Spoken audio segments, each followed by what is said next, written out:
also to everyone else watching your living room. What is good? Oh, I am so excited to be here. I'm so excited to be back in New York City, where we started it all doing TNO live shows years ago. August of 2021. Who was here for that first show? August of 2022. The podcast started in August of 2021. Anyway, we're going to be doing some really fun stuff tonight because, as you are probably well aware, I'm about to start a new book in the Percy Jackson series. We will be kicking off our coverage of The Son of Neptune. Very excited about it. I have begun reading it, as you could assume. It's good. It's pretty good. So, in order to break down these first two chapters, I will be joined by a special guest because I can never do this alone. I'm always joined by someone. So please make some noise for our very special guest, someone who you might know from their appearances on this podcast or their appearance as my best man at my wedding or destroying another team in softball recently in a New York City softball game. Make some noise for Johnny FRX.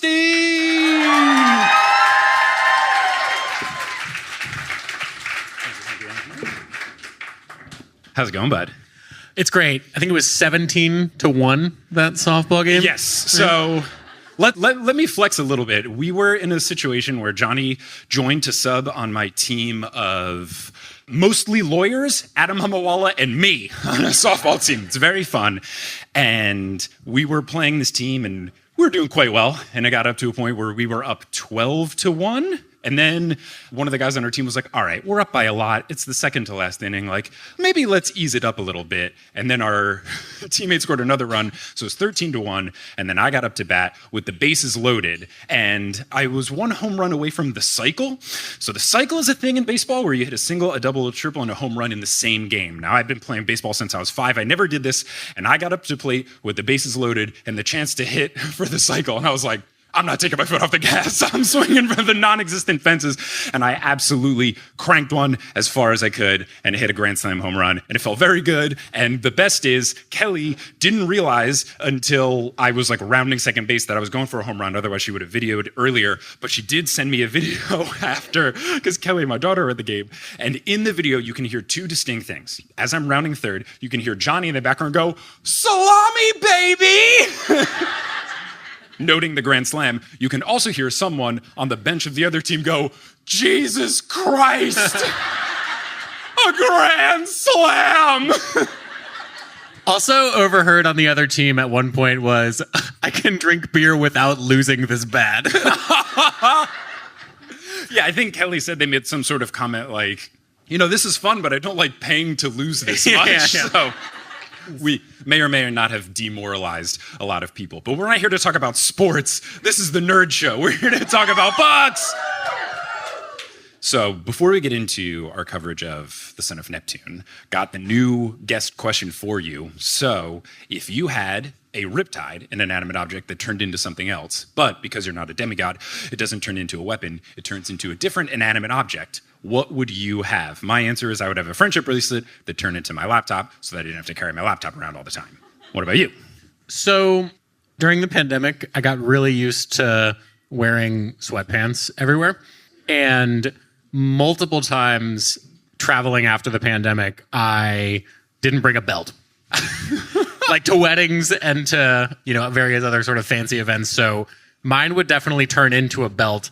Maybe like a sock that turns into a belt. I've never forgot socks anywhere, but I've certainly forgotten a belt. So I think it would be socks that turned into a belt. So are you going to have to take off a sock that you're actively wearing and then turn it into a belt? Like you're trading having two socks, or are you just carrying a third sock around with you? Like a normal person? Yeah. Obviously third sock. No. Okay. I think that it's more like, I opened my suitcase. Oh, rats, I forgot a belt. Oh, good thing I have this array of socks that I brought. I see.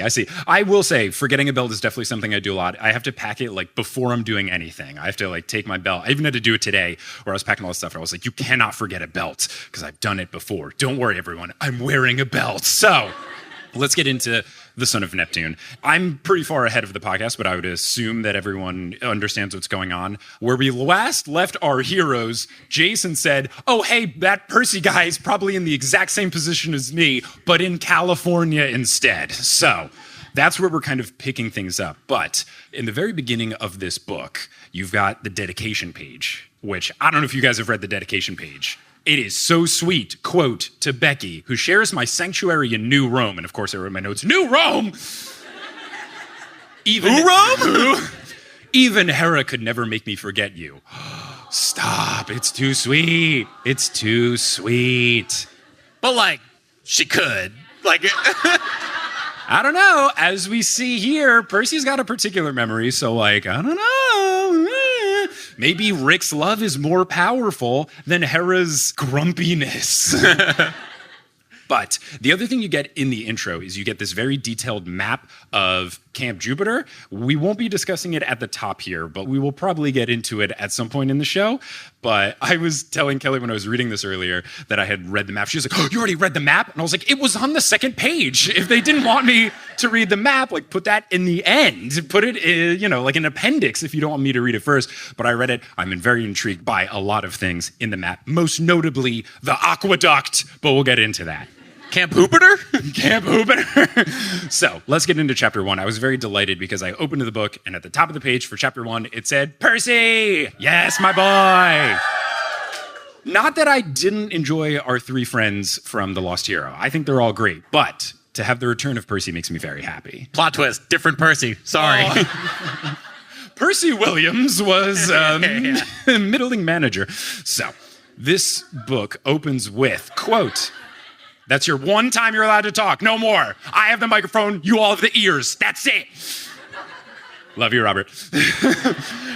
Quote, the snake-haired ladies were starting to annoy Percy. And I just wrote, okay, yeah, this dude's memory is cooked. Absolutely cooked. Because if he's identifying them as the snake-haired ladies, not a good sign for any hope that Percy has kept his memory intact. Yeah, you wonder if they actually have snake hair or if they just have hair that looks like snakes and he's just like committing a deep burn. Oh, yeah, he's really making a critique of their hairdos. Yeah. But no, it seems like they've got the real snakes because he's also confused by their refusal to die. Apparently, he dropped a crate of bowling balls on them at the Napa Bargain Mart. He ran over them with a police car in Martinez, California, which 1, love that A-Cap Jackson is back, but 2... I almost worked in Martinez because, as I've said on the show, I did a 6-month work thing where I lived in Berkeley, California, work in Rodeo. If I didn't get the thing where I went to Paris, I was going to work for a plant that made like blocks of dry ice in Martinez. So I will say to go from potentially working at a dry ice plant to the headquarters of the company in Paris, France, slight upgrade. Do you mean upgrade when you went to the dry ice plant or left? Because I'm just thinking about all the ice cream you could transport, which I think is the only use in the world for dry ice. Look, sometimes you want to make a cool punch bowl and you put a thing of dry ice into water and it does the smoky bubbly Halloween's stuff. coming up. Yeah, it is. Oh, spooky season. Yeah. So after he did this, he then also beheaded them in Tilden Park, which is also wild because I used to go to Tilden Park quite a bit. It is very close to where I lived, near Berkeley. It was my go-to, like, oh, a friend is visiting me. Let's go on this hike. It's very pretty. So for that to get a shout out, I want to thank Rick personally for writing this book in 2011, knowing I would be there in 2015. So we have A-Cap Jackson and Guillotine Jackson. He's just an absolute revolutionary. He's been a menace so far, and it's just not working. He says no matter what, they reform, quote, like large evil dust bunnies, and he can't really outrun them. He is now at the top of a hill, and it has been 2 hours since killing them, and that seems to kind of be their max time of staying down. So he's worried that they're going to be back on his tail quite soon. He hasn't slept much the past few days. He has been scrounging food off of vending machine gummy bears, stale bagels, and here's a key thing that the book didn't note. It's not just stale bagels. It's stale West Coast bagels. I'm so glad I'm here for the New York show and the stream show. For everyone watching from California, I apologize. But I actually don't, because your bagels are so bad. Where's the camera? Your bagels are bad. They're not good. I have a friend of mine, bless his soul. I visited him in the Bay Area, and he said, oh, there's this great bagel place we should go to. And I was like, I live in New York City. I really don't think we should go. He's like, no. It was started by people from Brooklyn. And I was like, you must not know my thoughts on Brooklyn. Shout out to everyone who took 7 trains to get here. But Do you mean 7 train? Like, but we went, and first off, I think I just got a bagel with butter on it, and it was like $8. And I was like, in what world? And then, guess what? It sucked. It was so bad. Not only was it bad, but it was $8 bad. And then me, being the nice person who I am, bought the bagels for my 2 friends that were with me. So I was $24 in the hole for 3 crap bagels. Awful. So Percy's eating stale versions of these? You kidding? I feel like I hear from friends that live in the Bay Area every 6 months that a new New York bagel place has opened and there's a line around the 3 blocks and they're like, it's the best thing ever. And they're all $8 and they're all terrible. Yeah. Every time. It's atrocious. So he's eating stale, awful bagels. Apparently he thinks this is worse because he's also eaten, quote, even a Jack in the Crack burrito, which was a new personal low. Now, I'm guessing this is some sort of joke at Jack in the Box and how Jack in the Box has tacos instead of burritos. But Jack in the Crack, a little I don't want anyone to say Jack in the Crack for the rest of my life ever. Let's Jack in the Crack. I mean, I guess it rhymes, but there had to have been something else. It's the worst rhyme. Well, why not Jack in the Back? I don't know. But, I mean, look, I guess it gets the point across where you read Jack in the Crack and you instinctively go, ugh. Hey, you want a burrito from there? Yeah. I mean, California burritos are really good, though, so I at least have more hope, but not from a place called Jack in the Crack. Now, Percy's clothes are torn, they're burnt, he's covered in slime, and narrator Percy says that he has only survived because the, quote, Gorgons they called themselves, again, not good for his memory, couldn't kill him either. And I wrote my notes, oh, right, he's invincible. I had completely forgotten about this. That's going to be a very interesting development over the course of the next 5+ books, because, yeah, I guess he's going to be fighting really hard stuff, but, it really does limit the stakes here because he says that their claws aren't cutting his skin and their teeth break when they try to bite him. And even with this advantage, Percy thinks that he's just going to collapse from exhaustion soon. And he thinks that the Gorgons will try and successfully find a way to kill him if he does pass out. Yeah, bummer for the next 5 books that the stakes are going to be lower. We will just have to see. So he looks for a place to run, and if he wasn't running for his life in this situation, he would be thinking, this is a pretty nice view. To his left, there are rolling golden hills. To his right, there's the flatlands of Berkeley and Oakland, quote, with several million people who probably didn't want their morning interrupted by 2 monsters and a filthy demigod. NIMBYs, all of them. Stephanasia Curry in shambles. Yeah. But at first when he said filthy, I was like, okay, yeah, I guess because he's just been on the run. But then later in this chapter, we learn why he's filthy. And Percy, oh my goodness. Oh, good. Kelly has just texted me that my hair looks great, so I don't have to keep fixing it. Thanks, Kelly. Can you ask her how my hair looks? How does Johnny's hair look under his hat? Now, even though I'm still going to do this, I might as well. Now, farther west where he is San Francisco, and he gets a sinking feeling in his chest, like he's been there before, and it has some connection to Annabeth, quote, the only person he could remember from his past. So that makes me very happy. I was worried because last night I recorded the last episode of The Lost Hero that we're doing on the News Olympian with Kelly. You may have heard of her before. I'm a big fan.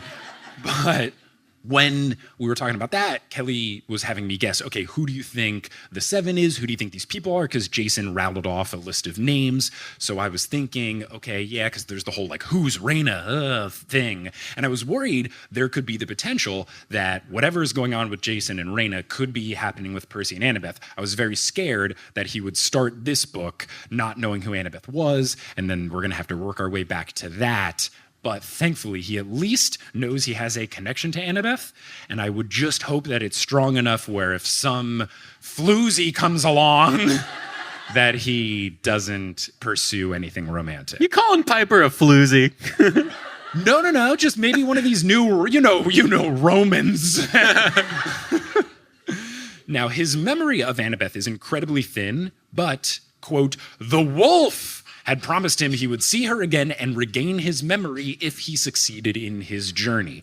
So that's really interesting with the wolf. Obviously, reading book 1, we know this is Lupa, and I didn't know that it would be a situation where she is involved, because I don't know that Jason really had a Greek person doing it, unless you count that as Hera. My thought, based on the end of book 1, was that it was going to be Hera pulling the strings in both directions. Hera's doing the stuff to Jason, and then Hera's doing the stuff to Percy.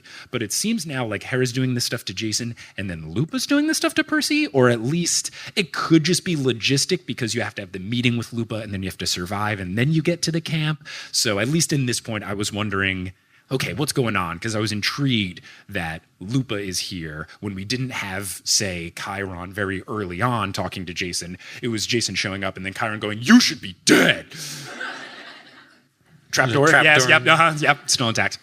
Now, Percy then contemplates crossing the bay, thinks it sounds like a good idea. And I was like, yeah, it's a great idea. But then he was like, no, that's one of those Democrat-run cities that's overrun. Boo. But I thought, look, man, you got water powers. This would be a great idea. But I didn't know if Percy would remember that he has water powers. But we do get this line from narrator Percy, quote, "He could feel the power of the ocean just over the horizon. Water always revived him. Salt water was the best. He discovered that 2 days ago when he had strangled a sea monster in the Carquinez Strait. So he at least recognizes water is good. Maybe not the full extent. Maybe he doesn't understand all of his powers, but he at least knows if I'm feeling down in the dumps and cruddy, let's go and find some water." I kind of need the Demigod Files version of Percy's escapades before we intrude on him here in book 2. That all sounds awesome. Yeah. What do you mean the Demigod Files versions? Like how they had the in-between 4 and 5. Whatever Percy's been up to make his clothes messy, among other things in the last, whatever. You want the in-between to see what's going on. That's right. I got you. That would be fun. I know there is the Demigod Diaries, which is a separate thing that I think I'm going to read later because I don't want to run into spoiler town, but that's something I'll do at some point later. The shore is 2 miles away. He worries about having to cross an entire city to get there, and he's also hesitating because Lupa taught him to sharpen his senses, to trust the instincts telling him to go south. So it feels like, much like Jason kind of instinctually just knowing stuff, Percy also kind of has some guiding gut feelings as well. He has this quote as the narrator where he says, "His homing radar was tingling like crazy now. The end of his journey was close, almost right under his feet. But how could that be? There was nothing on the hilltop." Oh, you sweet summer child. Or I guess sweet winter child? What time of the year is it? We don't know yet. Did you know that Sweet Summer Child came from Game of Thrones and was not a thing before that? Have you heard about this? Because I have seen 0 episodes. But that's like a whole thing now. People have like retconned that Sweet Summer Child has been a thing since like the aughts or whatever. And it's like the bucket list, right? The bucket list. Wild. Percy then smells a reptile, and then he hears and sees some rustling, so he knows, okay, this is the Gorgons. And he curses about how good their noses are, and he hates that they keep bragging about how good their noses are. They have told him time and time again that they can smell him because he's a demigod, quote, "the half-blood son of some old Roman god." So clearly the Gorgons aren't recognizing that Percy's on the Greek side of the equation. And this is what we learn that Percy's been doing, trying to get rid of the smell. He's rolled around in mud, he has splashed through creeks, and he has put air fresheners in his pocket. Sorry, in his pockets, plural. To try and thwart the smell. And this is so good because now we have Percy Jackson getting the introduction to being a demigod that some of our other heroes had. Percy had a different situation where, he was thrust into the mix, but at least he had Grover and Chiron as Mr. Bruner there, so it wasn't fully like, I don't know what's going on. Whereas, I don't know, maybe Annabeth or Thalia or Luke, when they were first figuring it out, had these situations where they were doing things like this. So it's fun to see a more naive Percy Jackson. And it's a weird choice, but not completely illogical. I see where you're going. They keep talking about the smell. I got to mask the smell. Here are some smelly things. Oh, it didn't work. At least the thought process is there. Yeah. He's giving my dog after a bath energy. Just mm-hmm. Now, big dog guy. I know. Oh, you know me. Now, the west side of the summit is too steep to descend, and I definitely know this from California hikes. This is a very common thing, especially for something what we learn later, because the next line, Percy, as the narrator, notes that there is a highway underneath. And I went on a hike once on the other side of the Golden Gate Bridge with my buddy Sal. There's this awesome lookout, and then we definitely went off trail for a really cool view, and then the only way down was to backtrack or go down a really steep thing, and we were running short on time, so we tried to go down the really steep thing, but then because it was across from a road, there was barbed wire fence, but we didn't learn that until we were too low down the steep thing where we couldn't climb back up. So we had to like navigate around that. It was wild. And so all of this is to say, that's a thing in California. It can be too steep and scary if you're near a highway. And then you had to get bagels, right? Don't remind me. But because he said that there is a highway underneath and he had these things before where he was like, oh, it feels like my quest is coming to an end, I remembered the very obvious thing when Jason was in the helicopter and almost fell out the window looking at that tunnel underneath a highway, that I recognized, oh, he's got to be near the camp, because my running theory at this point is this is the entrance to the camp. So I was very excited for Percy's prospects here.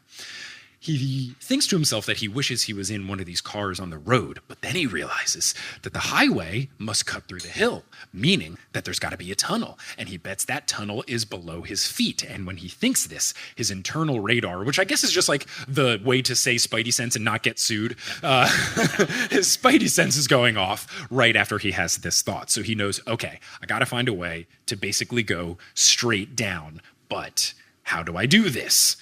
Impressive logic from our boy in the heat of a battle, right? Right, yeah. It's something where maybe it's his battle instincts as a demigod, but he's at least like pretty smart, as we see here, because he takes off his backpack and he notes that he's stocked up at the bargain mart. He's got a portable GPS, lol, 2011. Duct tape, a lighter, super glue, a water bottle, a camping roll, a comfy panda pillow set, as seen on TV, and a Swiss Army knife. And for a second, I was like, who is this boy, and what has he done with Percy Jackson? This guy is incredibly competent on a quest. And Percy's the kind of guy to be like, I brought jeans and an empty backpack, just in case, you know. Yeah. But you're right. He seems to be like well put together for someone who doesn't know anything except for his name and that Annabeth is cool. Memory is cooked, but Percy, he's cooking. Now, when he listed all the things that he had, I noticed that he did not say pen. And I was very worried, as I always am. Anytime Percy doesn't actively have Riptide on him, I get very scared. So I was quite concerned. Chekhov's lack of a pen, right? Sure. I mean, it's not like he said, and no, nothing to write, but still, I was just like, your laundry listed stuff that you had, and I was hoping one of them would be like, and some pen that was in my pocket when I woke up. But he doesn't have that. He laments that he doesn't have a parachute or a sled, but I was more worried about the lack of pen. Percy's thinking about what's he going to do to get down. He realizes, all right, I got two options. Jump down 80 feet or fight the Gorgons when they show up. Neither of these options feel good. So, my guy, you're invincible. One of those options is definitely better than the other. Now, he then, as the narrator says, quote, he cursed and pulled his pen from his pocket. And then I was like, oh, thank God. Okay, good. We're good. The pen didn't look like much, just a regular cheap ballpoint. But when Percy uncapped it, it grew into a glowing bronze sword. Belt. He said, thank God, I didn't pack that. I didn't pick one. Now I can get rid of this third sock. But he at least recognizes that it turns into a sword. I was thinking, before it said it at the end, I was thinking, oh, is he going to just have this pen and not know that it turns into a sword until the last second when he accidentally uncaps it or something? But no, he knows that it's a sword. We've seen that movie before. We don't need that. And we've seen the TV show. And we've seen that TV show before. Movie's better. Worse. The movie's better. I slipped. Your trapdoor. Yeah. Now, Percy, as the narrator continues, etched along the guard was an ancient Greek word Percy somehow understood, anaklusmos, riptide. So, good, it's the correct pen sword. He tells us, as the narrator, that he woke up with the sword the first night at the Wolf House about 2 months ago, but he's not sure if it was 2 months ago because it's all fuzzy. Doesn't the Wolf House kind of sound like what fraternity brothers would call it? No. Wolf House! I think specifically it's for what frat bros when they move out, like they graduated after 6 years because it took them 6 years to graduate from junior college, and then they move into a place off campus and they're like, oh, what do we call the place? Like, what about the Wolf House? And they call themselves the Wolf Pack. Yeah, they call themselves the Wolf Pack. When they take shots, they all go, ow! Yeah. God. They buy like a taxidermied wolf head, but it's like not a wolf and they don't realize it. Like it's a different animal and then it's like up on the wall. So the worst. Yeah, gosh, these people are terrible. So he woke up at the Wolf House. He found himself wearing an orange shirt, shorts, and a necklace of clay beads. Riptide was in his hand, but he was unsure of how it got there and who he was. He was barefoot, freezing, and confused. when did Percy lose his shoes? Now I agree with you. I want to see what's going on, because why was he wearing shorts and where are his shoes? I don't know, probably with his belt. Then, in the present, he hears a familiar voice say, "There you are." And it's the smiley Gorgon, Beano. And at first, I was like, okay, yeah, familiar, but not good familiar. Because when it said a familiar voice, and then a Gorgon was up, I was like, do we have a friendly Gorgon pal? Is Percy's Grover in this book a cool Gorgon? Is this Dusa from Hades, the video game? Oh, we love Dusa. We love Dusa. But it's the smelly Gorgon, Beano. But then Percy, as the narrator, immediately says, okay, her name wasn't really Beano. And Percy tells us that he thinks he's got to be dyslexic because letters move around when he tries to read. She was posing as a bargain mart greeter with a button that said, "Welcome, my name is Stheno." Do you have any insight of how to pronounce that, or am I just going to have to ask? Only that it doesn't sound like Beano. Does it? Yeah, so maybe then in that case, maybe it's Stheno or just like Theno. Emily Garber, how do I say it? You were right the first time. So Stheno? Yep. Great, thank you. So, Stheno. Benno, then? Yeah, give it up to Emily Garber and all the like past TNO guests that are at the table. We got like a really solid crew of folks chilling over there. But Stheno is the name on the name tag, but Percy thought it said Beano. So yeah, I guess not an audio thing, visual thing, but that's Stheno. And I guess I didn't realize that with dyslexia, it's not just letters moving around, but just like confusing letters for other letters. So yeah, he thought it said Beano. It says Stheno, and she is still wearing her employee vest over a flower print dress, a vibe. And at first glance, she looks like a grandma until you recognize that she has rooster feet and boar tusks in her mouth and glowing red eyes and green snake hair. So she doesn't look anything like a grandma. But at the same time, Little Red Riding Hood is done for at this point. Literally wrote in my notes, "This is Little Red Riding Hood code." Yes. Grandmother, what green snake hair you have. What rooster feet you have. Oh, what red eyes you have and your tusks. Yeah. So in addition to this incredible vibe in terms of outfit and features, she has a tray of indestructible free samples of crispy cheese and wieners. Now, I did not say that the tray was indestructible, but the crispy cheese and wieners themselves are indestructible. And Percy lets us know about this and then says, quote, "If he ever needed a suit of armor, he was going to make it out of crispy cheese and wieners." Now, I know this probably isn't going to happen, but I would love that a lot. Oh, that'd be so fun if he has them all just like hot glued to a plate of armor. The amount of times over the rest of the chapter that it says cheese and wieners is profound. It's so much that it feels like they're trying to make it a thing. Like if they ever do make this a TV show or whatever they do, they gotta do the food tie-in for crispy cheese and wieners. Like Taco Bell will do it, right? Like partner with them, make some crispy cheese and wieners. I'm guessing it's like pigs in a blanket, but then they're wrapped in Cheez-Its. That's the vibe that I got. Anyway, you can head over to the bar at intermission to get your order of crispy cheese and wieners. Sometimes when I do these shows, like the bar will make like cocktails to go along with it and do thematic things. If I had, read this earlier, I could have like reached out and been like, "Hello, do you guys want to have a great menu item that'll slap?" People were really bad. I mean, the food here is really good though, guys. You should totally get some. But she offers Percy another one. Percy kind of fends her off with Riptide, and then, I almost called Riptide Fliptide. I'm so used to it. Fends her off with the Riptide and then asks where her sister is. And Stheno says that he should put his sword away because they both know that the bronze can't keep them down for long. And I don't think this was the point of this comment, but it did just make me curious. I wonder if the gold works better, like the gold from Fliptide versus the celestial bronze. Like, is one better than the other? But I think that's just a rabbit hole question to ask to the ether that we won't really get an answer for. Well, I think it's more that they're just respawning so quickly these days, as they mentioned, that I think Totally. Then she says, quote, "Have a cheese and wiener. They're on sale this week, and I'd hate to kill you on an empty stomach." Very considerate. Very considerate. The second Gorgon arrives and scolds Stheno for not sneaking up on him. And then Stheno's smile fades a bit, and she goes, "But Uriel," because thank God. Narrator Percy says, she said the name so it rhymed with Muriel. Uriel. Uriel. But Uriel, can I give him a sample first? And then Uriel calls her an imbecile, and she apparently looks the same, but her snakes are coral colored instead of green. And her badge says, hello, my name is Die Demigod Scum.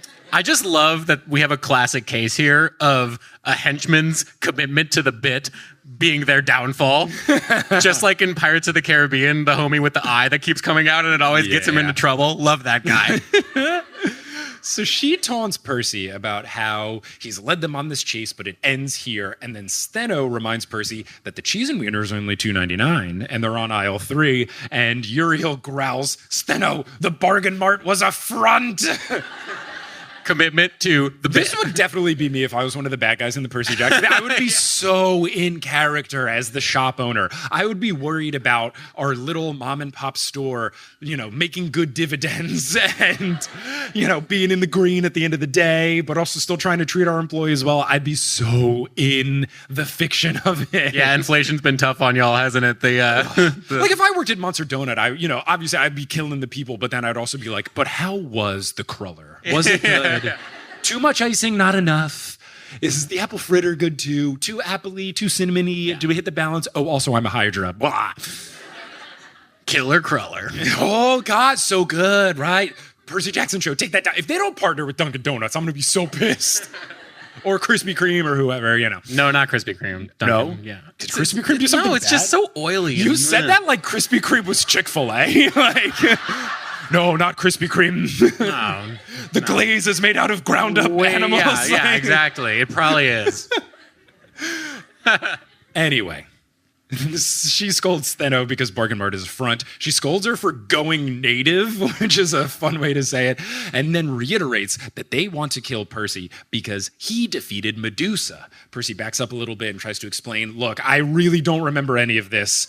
Should I be accountable for the actions that I can't recall? I don't think so. And then, just like the Wolfpack shouldn't be accountable for their actions last night. Look, when I'm blackout, I can't be accountable for who I am. God, I hate them. But he says, look, I don't remember doing this. Also, to be frank, I don't remember anything. And then he ends with, can't we just call it a truce and talk about your weekly specials? And Steno gives her sister a pitiful look. A little pouty look and asks, can we? I love Steno a lot. Let's convert her to the good side.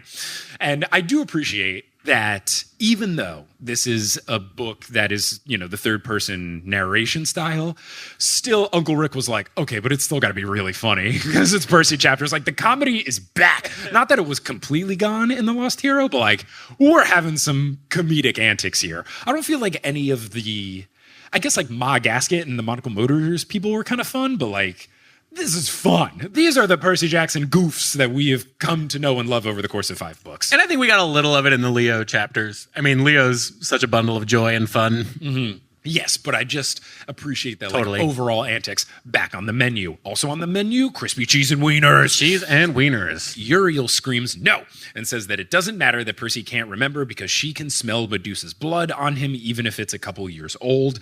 She still hasn't returned from Tartarus, and Uriel thinks that that is Percy's fault. Percy doesn't understand the logistics, but then he also doesn't understand the logistics of pen sword, mist, and my dad being, quote, a barnacle-encrusted god from 5,000 years ago. Now, even though he doesn't understand how everything works, he does believe it to his core. He's basically thinking, I know these things are true, just like I know my name is Percy Jackson. So it's similar to Jason's sort of, I don't know what's going on, but when I just kind of vomit out Latin facts, I know that they're true. He's at least got that understanding. And he also knows this because of his first discussion with Lupa. Now, he wants to call this fight with the Gorgons a draw, since they've really proven that they can't kill each other. And he asks, oh, also, shouldn't I be a statue by now? Isn't that kind of like your thing, if Medusa's your sister? And they get so upset that everyone thinks that. And that's my favorite. Like, that's such a good thing to put for the villains of like, that's a stereotype and it's very offensive. Like, yeah. So good, so good. But what Uriel says about this is, quote, she was the most hideous one in the family. She got all the luck. And then Steno looks hurt and says, Mother said I was the most hideous. Then Uriel snaps, quiet, and continues. As for you, Percy Jackson, it's true that you bear the mark of Achilles. That makes you a little tougher to kill, but don't worry, we'll find a way. And then Percy goes, I'm sorry, the mark of what? And Steno says Achilles, and he was gorgeous. And then she gives his whole backstory, talking about how he was played by Brad Pitt and Troy and everything, and says that he too, Percy, must have been dipped in the river Styx. And they know, much like Achilles, that Percy's got to have a weak spot, and they will find it. And Percy doesn't remember bathing in the river Styx, but then he thinks, I don't remember anything, so it's possible. Sounds like me, I guess. Percy then looks at the tray, and once it said Percy looks at the tray, I was like, he's gonna snowboard down the side of the mountain like he's Sonic in Sonic Adventure 2.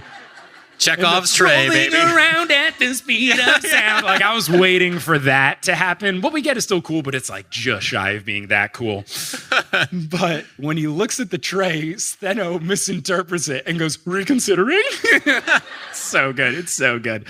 And she continues, very wise, dear. I added some Gorgon's blood to these, so your death will be quick and painless. Okay, devastating missed opportunity for Steno not to have added Gorgonzola. Come on. Wow. Dear Rick Riordan. So then Percy asks, hold on, you added your blood to the Cheese N Weiners? And this is when I picked up that, like, he didn't say these, he specifically said the Cheese N Weiners. Like he's doing a brand deal. Yeah, for the 15th time this chapter that we're referencing. Like some hidden spon-con. Like one of the things where you don't, like, you know, very directly say it, but it's like, this Beats pill has shown up in this music video 6 times so far. If you, like, magnifying glass the book, there's a little trademark symbol by Every Cheese N time Weiners. He eats it, he holds the box out like this with the logo. That's my favorite thing in TV shows, when they, like, drink Coca-Cola like this. Yeah. Oh, hello. Look at me, a normal person drinking Coca-Cola. Yeah. What a refreshing Coca-Cola. Let me use my Microsoft Surface to search for something on Bing. She says that she added a little bit of blood, and then she continues that blood from her right side can cure anything, but blood from her left side is deadly. And Uriel again yells at her for giving this away, saying that he will never eat the snacks if he knows that they are poisoned. And Steno is surprised. She goes, what do you mean? It'll be a quick and painless death? Why wouldn't you want to do it? Uriel yells for her to stop and says that they're going to go with all reliable. Just keep slashing until they find the weak spot. She then says, quote, our patron, and my eyes went, patron, our patron will reward us greatly. Here we go again. Gia is in the mix. Oh, yeah, the episode came out. So, yeah, this is September 23rd. If you didn't listen to the episode already, we made it clear that we're calling Gaia Gia now because the audiobook calls her that. You know, like Pangaea, or like Gia, a small Italian teenager, how I imagine her. It's going to take me a minute to get used to. I'm going to be calling her that until I stop making this podcast.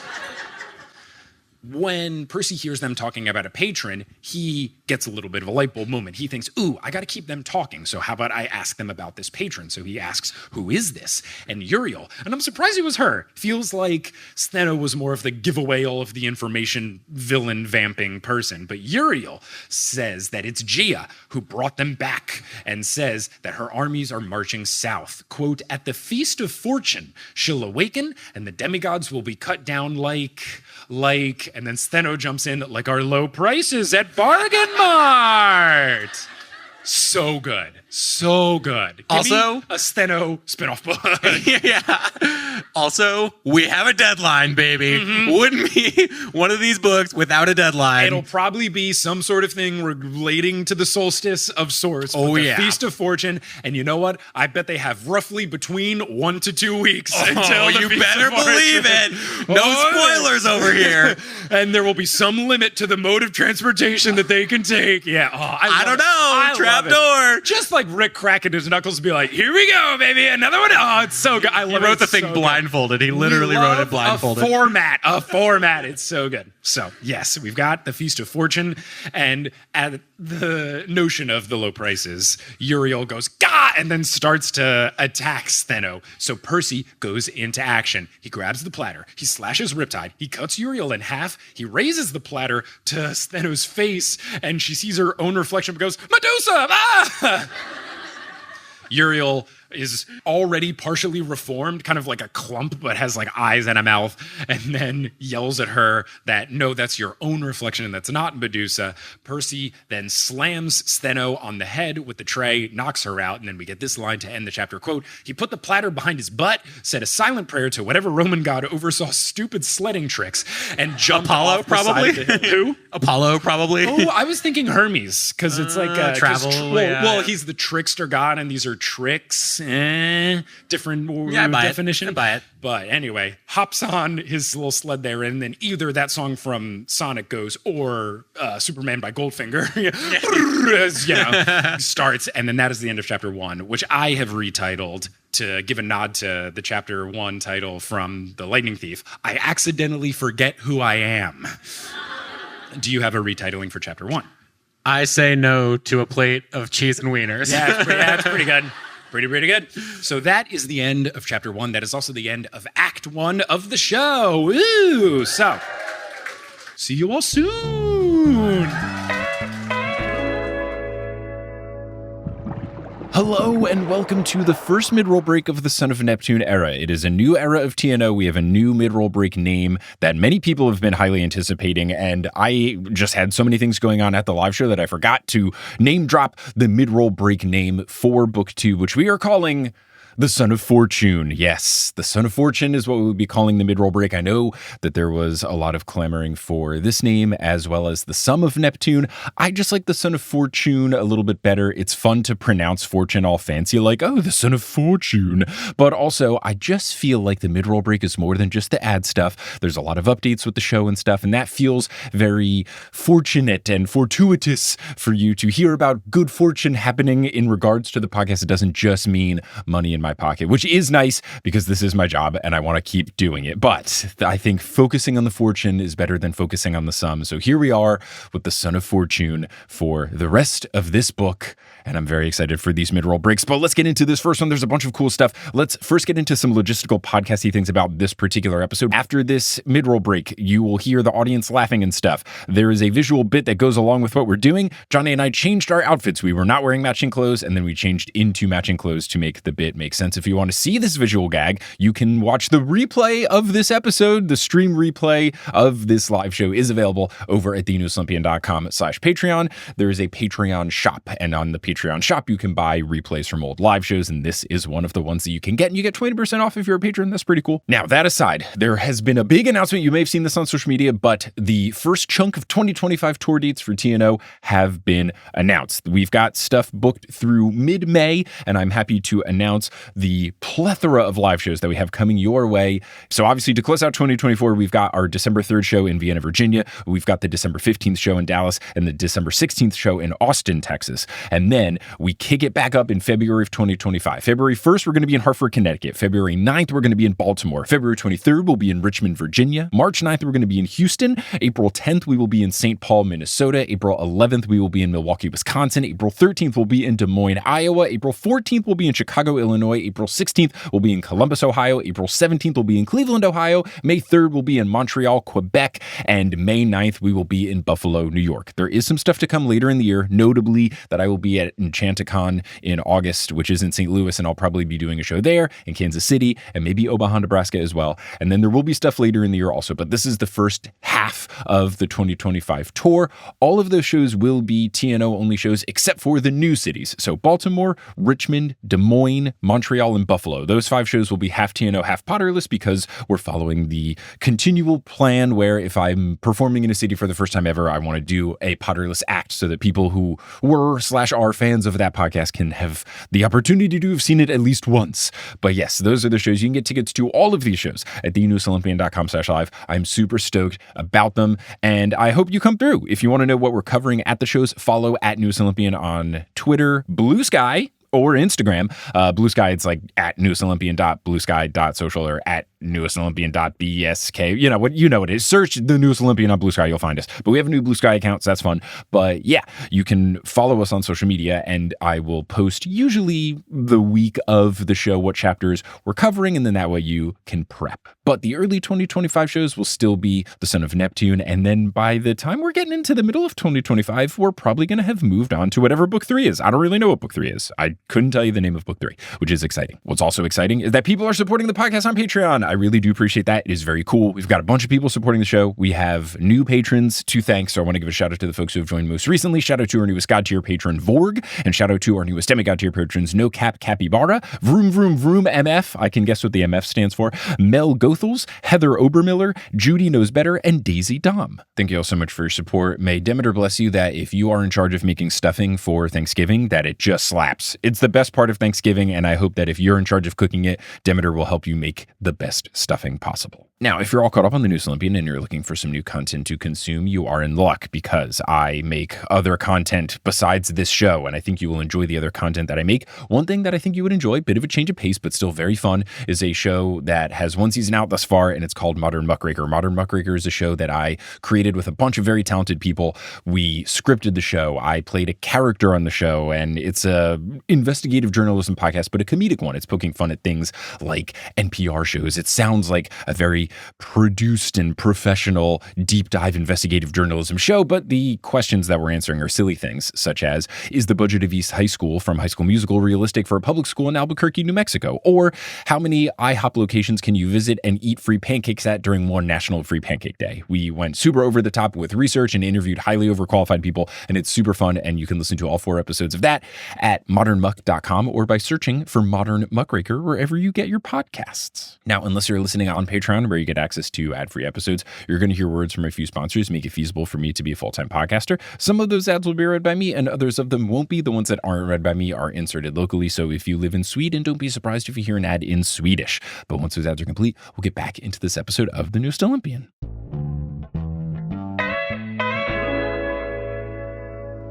Hello, I hope you all had a good intermission. I missed you all so dearly.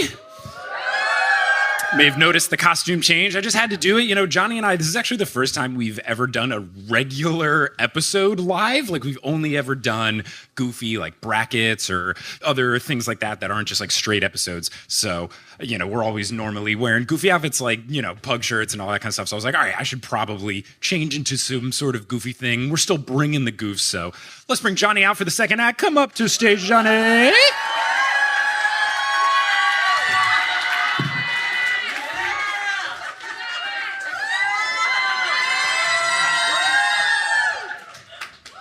One of us is going to have to change. Keep doing this. Never gets old. Never gets old. Keep doing this. All right. Now, chapter 2, strangely also called Percy. But this one opens with, quote, the thing about plummeting downhill at 50 miles an hour on a snack platter, if you realize it's a bad idea when you're halfway down, it's too late.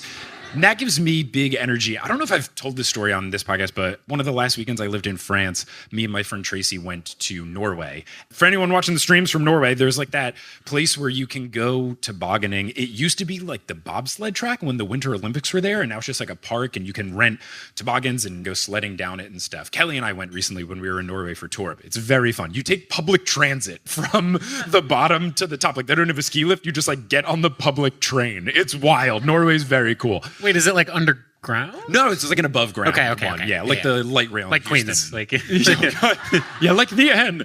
But when I first did it, it was with my friend Tracy, and we like looked up stuff to do, was suggested, we did it, we were there. There's some other like Norwegian people doing it like head first with no helmets, like we're like very safe. And there was like some sharp turns, and it's very much this. Like 2 seconds into it, I was like, I don't know if I want to do this.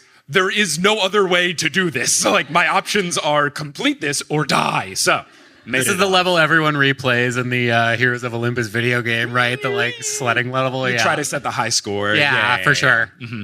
So he's doing this, and he dodges a tree. He rides off of a boulder. He does a 360 as he approaches the highway. And as the narrator says, quote, stupid snack tray didn't have power steering. And have you ever driven a car without power steering before? Oh. It sucks. I know. I think I have. And it's like I'm lifting weights right now. I had no idea. So I was, Joel, where's Joel at? Hello. So in college, my senior year, I had Joel's 2001 Nissan Maxima, which in college was 13 years old. And at one point, I was driving probably like Whataburger or something, and I was driving back into the parking lot, and this light came on that I had never seen on the car before. And I was like, I wonder what that is. And it had like a little steering wheel and like red exclamation points. And I was like, it's probably nothing. And then I tried to turn into a parking spot and the wheel just like didn't move. And I was like, what's happening? Eventually, like I could do it, but you have to like really go at it. And I remember calling Joel and being like, hey, this light went on. Like, I don't know what's going on. And he was like, oh yeah, the car must be out of power steering fluid. And I was like, ha ha ha, funny joke. Like that's not a thing. Like there's windshield wiper fluid, but there's not power steering fluid. He was like, no, it's a thing. And I had to buy power steering fluid from AutoZone. Wait. I figured it was just some electrical thing. There's fluid. Yeah. There's not. There is. Come on. No one in the crowd will know because we all take subways like good people, like responsible adults. But I don't know, maybe someone came in from Long Island for the show. Oh yeah, hey, you made it. Congratulations. So Percy then hears and sees glimpses of the Gorgons, but he doesn't sweat it. He's about to run into an apartment building roof. He's got more pressing matters at hand. No, he then kind of crashes into this, but he maneuvers in a way to where it's not too bad, but the tray goes flying. But then he says, quote, as he fell toward the highway, a horrible scenario flashed through his mind. His body smashing against an SUV's windshield, some annoyed commuter trying to push him off with the wipers, stupid 16-year-old kid falling from the sky, I'm late! Fantastic.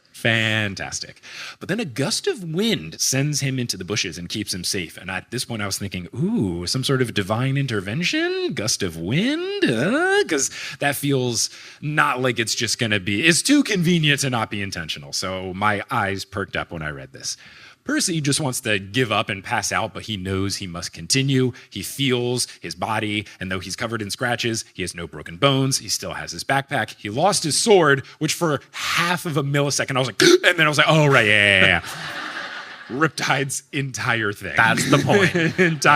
And Percy knows about this. He wasn't worried because he's like, oh yeah, this thing comes back to me. Meaning he lost it at some other point? Like, what have you been up to? I mean, I guess 2 weeks of running away from the Gorgons and such. Yeah, and bathing in car scent things. Yeah. Or it would be funny if he got the pen and he's like, I don't need this. And he like throws it.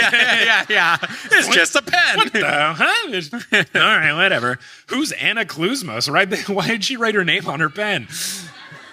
So he's not worried about that. The Gorgons are following, but they're doing so slowly. They're kind of carefully walking their way down the hill, but they're still following. Very It Follows the horror movie energy, slowly approaching. That movie is so good. It's really good. And for me, I'm a big horror movie baby. I don't like jump scares and stuff. You can handle It Follows. I'm here to tell you, you can handle it. It's very good. It's very captivating. I think the dread in It Follows is like quite scary. Like I love horror movies, as you know, and like that's one of my favorites that I think is like genuinely scary. So I guess it is just jump scares for you then. It's really just like jump scares. Gruesome stuff isn't my favorite, but I don't want a jump scare, but like something that makes me like look in the mirror and be worried and contemplate the meaning of life for 3 weeks. Like, yeah, I'm fine with that. My internal thoughts already sound like that anyway. What's something else about it?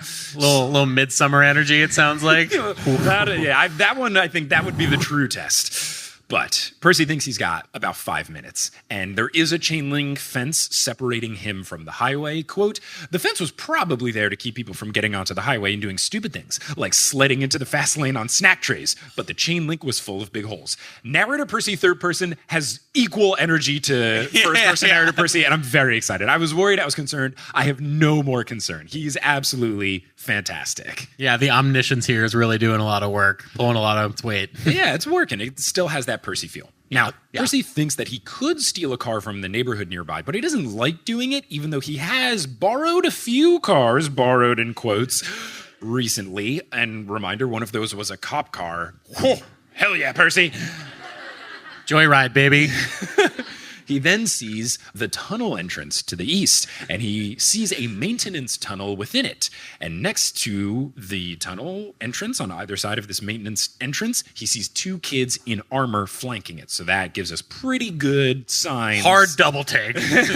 Pretty good sign that this is where we want to go. There's the tunnel, there's the door, there's the 2 kids in armor. Wait, the 2 kids in armor.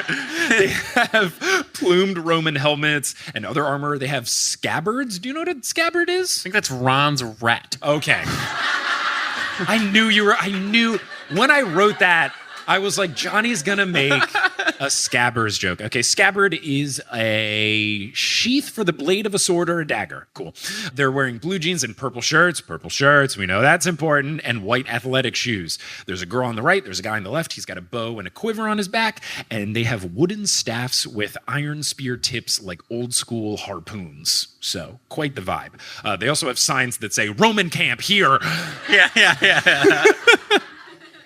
So his Spidey sense starts tingling like this is his goal, but then counteracting his Spidey sense, making him think this is good, his internal sense of dread makes him think this is bad. He just feels this daunting, I shouldn't be here energy, and it just really feels like the same thing that Jason had when he was in the big house and he just thought, I'm not supposed to be in the big house, this is bad, I shouldn't be here. So Percy's kind of got that going on as well. It's the feeling that you have as like a goody two shoes in high school when you're going to do something bad for the first time and you're like, I really want to do it, but I can't do it, but I really want to do it. I want to chew gum in class. Yeah.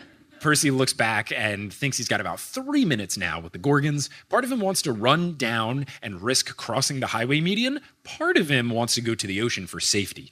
The guards just give him this sense of unease, like it's not his turf. Then a voice next to him says, you're right, of course. And I wrote in my notes, Hera! I had wondered before if Hera was going to get in the mix, and now, okay, it does seem like she is. So the whole Lupa thing really does just seem like that is the camp logistics of the Roman camp, as opposed to Lupa's running this mission and Hera's running the last mission. How did you know? Very nice. So we get this quote from narrator Percy. At first he thought Beano, love that he still calls her Beano, Beano had managed to sneak up on him again, but the old lady sitting in the bushes was even more repulsive than a Gorgon. She looked like a hippie who'd been kicked to the side of the road maybe 40 years ago, where she'd been collecting trash and rags ever since. She wore a dress made of tie-dyed cloth, ripped up quilts and plastic grocery bags. Her frizzy mop of hair was gray-brown like root beer foam, tied back with a peace sign headband. Warts and moles covered her face. When she smiled, she showed exactly 3 teeth. Okay, first of all, queen. Yeah, I mean, a vibe. It feels like Rick just kind of Google image searched Haight and Ashbury, San Francisco, and then... Well, I was going to say, second of all, is this not just Jenny Gump? Oh, wow. This is just Jenny Gump. Jenny from Forrest Gump. Jenny. Yeah, right. Dude, I don't remember the end. I just remember the running and the ping pong and whatever. It's a movie. We're here to talk about a book. So... when Percy sees her, he is confused. She then says, it isn't a maintenance tunnel. It's a maintenance lobster. No, so she says that it's an entrance to the camp. And I was very excited to the word camp. Percy also had a jolt go through his body when she said camp. He got this feeling like, camp. I'm from camp. Maybe Annabeth is there. And I thought, oh no, Percy. My sweet child. But thankfully, the next line is, but something felt wrong. And I was like, okay, easing the blow a little bit. But the Gorgons then see him. And the hippie says, there's no time for him to wait. Percy asks who she is, and she says, you can call me June. Very deceptive name, Hera. It felt like she almost said, you can call me Juno. June, you can call me June. June is my name, and it always has been. And I have nice hair. Percy warns her about the Gorgons, and she then says that that's part of your choice, the fact that they are going to attack her. And the Gorgons then sprout wings, and Percy thinks, when did they get wings? And then he says, great, just great. And because I have just read the last chapter of The Lost Hero, Jason, in regards to the dread of the upcoming situation, he just recently said, great, just great. So for Percy and Jason to have the mirroring, awesome. I like it a lot. I like these boys. I hope they get along with each other. See, that's what you get when you read these with a fine-tooth comb, because I read these very quickly, and that was so far over my head. Look, I'm fresh off reading it yesterday. So June says, yes, a choice. You could leave me here at the mercy of the Gorgons and go to the ocean. You'd make it there safely, I guarantee. The Gorgons will still be quite happy to attack me and let you go. In the sea, no monster would bother you. You could begin a new life, live to a ripe old age, and escape a great deal of pain and misery that is in your future. And I don't like her lying to my boy. She's gonna be fine. She's Hera. Don't play this pretend guilt trip card. Feels like cheating. Percy then recognizes that she's probably waiting to say, what's the other side of the coin? So he goes, or sure. And then she says, or you can do a kind deed for an old lady. And then she tells him to carry her to camp like she's Madame Zeroni. Down the mountain. But she says, carry me to camp across the highway, through the tunnel, across the river. And Percy at first goes, what river? And because I had read the map page, I knew what river. But Percy thinks, I don't know, she looks kind of heavy. On the other side, though, the Gorgons are only about 50 yards away, so he's really got to figure this out. And much like It Follows, they are, quote, leisurely gliding towards him as if they knew the hunt was almost over. Way more daunting when a villain is casually approaching you as opposed to running. But not stopping, always just taking steps towards you. Like that freaking It Follows thing. So I like that he recognizes he doesn't have a lot of time, but he also inherently just doesn't like the situation. He goes, and I'd carry you to this camp because it's still Percy. He hasn't lost his personality. This is definitely Percy. Personality. Yes, nice, very well done. And she says that it is because it's a kindness, and if he doesn't, that the gods will die, the world they know will perish, and everyone from his old life will be destroyed. And for a second I was like, Percy doesn't care. He doesn't know anything. He would probably just be like, is Annabeth going to be okay? I don't know. Which honestly, high school me, same. Then she says, of course you wouldn't remember them, so I suppose it won't matter. You'd be safe at the bottom of the sea. So Percy feels like he's going to make the other choice. The Gorgon starts shrieking with laughter, but he still is asking about the logistics, which I appreciate because this is exactly what I would do. I would ask a million questions. He asks, if I go to the camp, will I get my memory back? And June says, eventually, no, not good enough. We need exact writing. Eventually can mean anything at all that is not good enough. That's like saying a time or a number. It's nothing. This is where if he had his memory back, he would have had to do the swear on the river Styx thing, right? Because that's Is he going to have to relearn all of that? That you have to get someone to swear, then they have to swear in the river Styx, then they have to swear in the river Styx without crossing their fingers behind their back. So many little tricks that the Greeks do. But June... We're not in Greece anymore. We're in Italy. So June then says that he will sacrifice much. He will lose the mark of Achilles. He will feel pain and misery and loss. And then she ends it with, quote, but you might have a chance to save your old friends and family, to reclaim your old life. So she's just really dangling the carrot. And I don't like the trickery that she's doing. And I guess it's different because I know exactly what's at stake because I have read The Lost Hero. So maybe I'd feel different if this was first, but just feels very cruel what she's doing to him. You know that Gia is on the prowl? I know everything at this point. Now, the Gorgons are overhead, and they are, at least to Percy's thoughts, studying the old woman, trying to figure out who this is. Percy keeps asking questions. Percy, they're literally overhead. And he asks, okay, well, who are these guards? Who are these people at the door?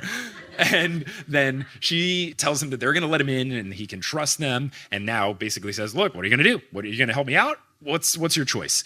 And Percy has an inkling that June is not completely defenseless, so that's good. And he thinks that at worst this is a trap and at best it's a test. So Percy, for not knowing a lot, does feel pretty adept. But again, this is in line with where Jason was at. So it doesn't feel like Percy's getting preferential treatment in his amnesia situation compared to Jason's. Yeah, he just has that one little memory of that sweet, sweet girl.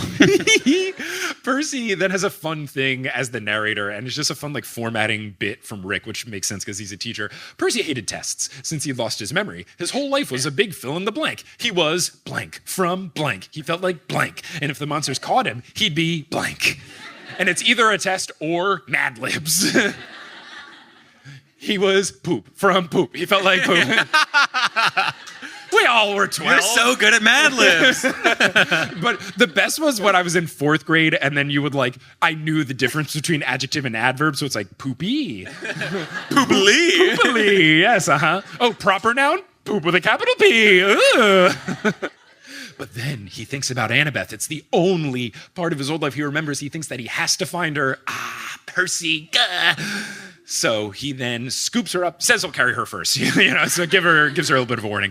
And to his surprise, she is not as heavy as he thought. And he then tries to ignore her sour breath and her calloused hands clinging to his neck. And he gets across the first lane of traffic. And I wrote, oh, right, he still has to go across the highway. Like, he was scared enough just getting across by himself. Now he's carrying a human. He goes into the first lane. He's playing Frogger. A driver honks at him. Someone yells at him. Have you seen the Seinfeld episode? Oh, of course. I just watched it for the first time. So funny when he plays Frogger in real life. Joel Schubert didn't get me on the Seinfeld diet when I was 12. Yes, fair.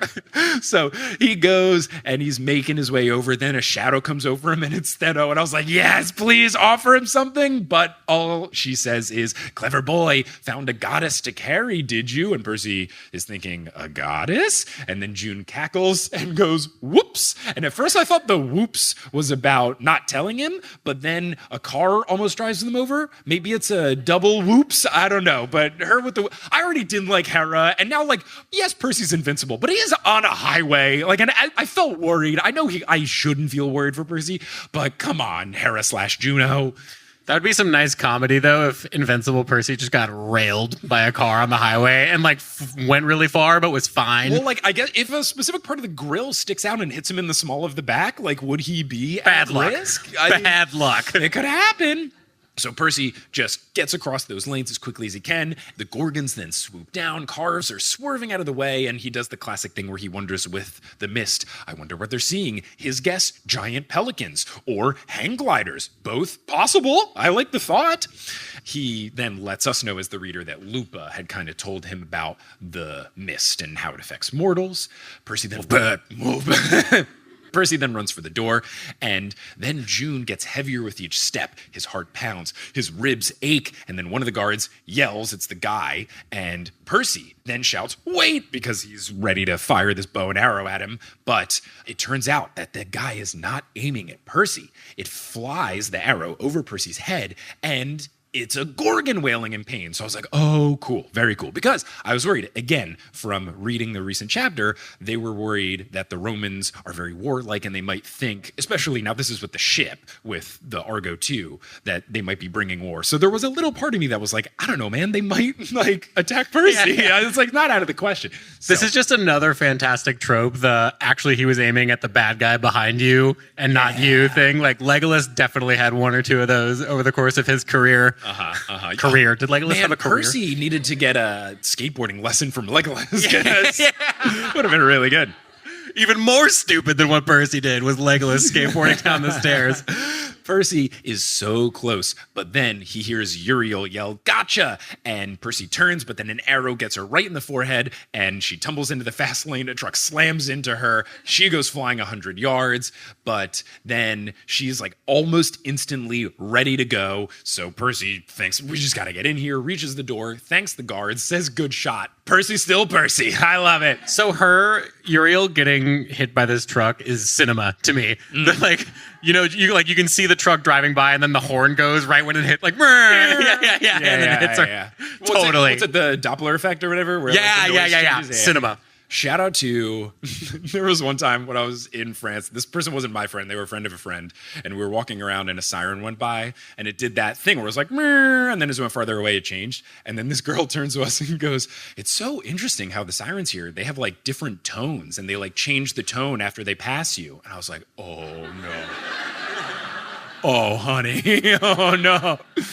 Anyway, Percy Little Jackson. Blair. No, she was American. I couldn't tell by the story. So the archer goes, well, that should have killed her. And Percy says, welcome to my world. He's still Percy. Cinema. So then the girl turns to this guy and says, Frank, very Roman name, Frank. Get them inside quick. Those are Gorgons. And then the archer, he's worried about Gorgons, goes, Gorgons, with a squeaky voice. And Percy about him says, quote, it was hard to tell much about him under the helmet, but he looked stout like a wrestler, maybe 14 or 15. And then he asks, will the door hold them? Then June cackles, no, it won't. Onward, Percy Jackson, through the tunnel, over the river. And I was like, what about the guards, June? Like, come on. Sicko mode from June. Just losing her mind. So then the girl goes, Percy Jackson. And her description is that she is dark-skinned. She's got curly hair sticking out the sides of her helmet. She looks younger than Frank, maybe about 13. And her sword scabbard came down almost to her ankle. And it sounds to Percy like she is the one in charge. Quote, okay, you're obviously a demigod, but who the? And then she looks at June and then goes, never mind, just get inside. I'll hold them off. I, at this point, was wondering if she was just thinking, like, she's so wild looking. I don't know who it is, but I was hoping that the answer would just be, she looks and goes, Juno. Oh, God. Again, really? Yeah. What did you say? Your name was June? Third one this week.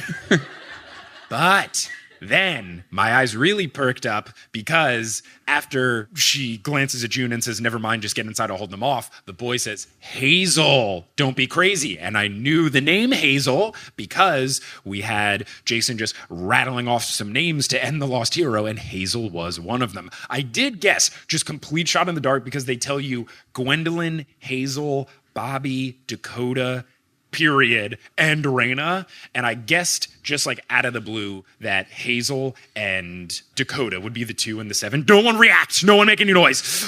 But Hazel showing up here made me feel like maybe one of my 2 selections might be correct. So we'll just have to see. Your trapdoor's intact. We will just move on. She screams go. Frank cursed, quote, in another language. Was that Latin? And I'm ready for this book. Did they teach you the swears in high school? Huh. I don't think they did. I think we Do they have swears? They have like things, I don't know. We definitely asked our very old priest of a teacher, and he told us nothing. So after wondering about this, the door opens, they go in. Percy's, struggling under the weight of June, and he thinks, all right, she is definitely getting heavier, and he doesn't know if Hazel's going to be able to fend off the Gorgons by herself, but he's too tired to argue, so he thinks, well, I hope this girl's going to be okay. And I'm thinking, I think she's probably going to be okay. She got named. It would be so sad if Jason's like, I remember one of my friends, and then she doesn't make it past chapter 2. So he's walking through the tunnel. It cuts through solid rock. And at first it kind of looks like a normal maintenance tunnel. But has Percy been in maintenance tunnels before? Yeah, your regular old maintenance Just tunnel. your classic maintenance tunnel. I'm surprised he didn't. I mean, He's New York tough, baby. He's in maintenance tunnels all the time. I guess there's enough times where sometimes you walk through like scaffolding that goes through. So like maybe he knows. But as they go deeper and deeper, the cement floor changes to tiled mosaic and the lights change to torches. And then a few hundred yards ahead, he sees some daylight. And now he says that Juno is heavier than a pile of sandbags because Percy's definitely carried a pile of sandbags before. Through a maintenance tunnel. Of course, of course. Then June starts mumbling a song in Latin, and it's like a lullaby, and that's not helping Percy concentrate. Now, behind them, he can hear the echoing voices of the Gorgons in the tunnel. He can hear Hazel shouting. Percy's tempted just to drop Juno and run back to help. But then the whole tunnel shakes with the rumble of falling stone. So I'm thinking, oh no, is this some sort of like avalanche or rock slide or whatever? Then there's a squawking sound like the Gorgons had made when Percy dropped a crate of bowling balls on them. So, okay, maybe something good is going on. He looks back, and the west end of the tunnel is just filled with dust. And then he asks, shouldn't we check on Hazel? And Frank goes, she'll be okay. I hope. Not good enough, Frank. That's not good enough. But he furthers his explanation by saying, quote, she's good underground. Just keep moving. We're almost there. And at this point, I'm thinking, underground. And my guess it was that one of the new people would be a child of Demeter. We haven't really had a child of Demeter except for Katie Gardner showing up 3 times. So I was thinking underground could be Demeter or underworld child of Hades. So those are at least my thoughts. Then, Yeah, no, for sure. Those are thoughts. Those are thoughts. Percy asks almost where, and then Juno chuckles. All roads lead there. And I was like, is he going to know? And he says, detention?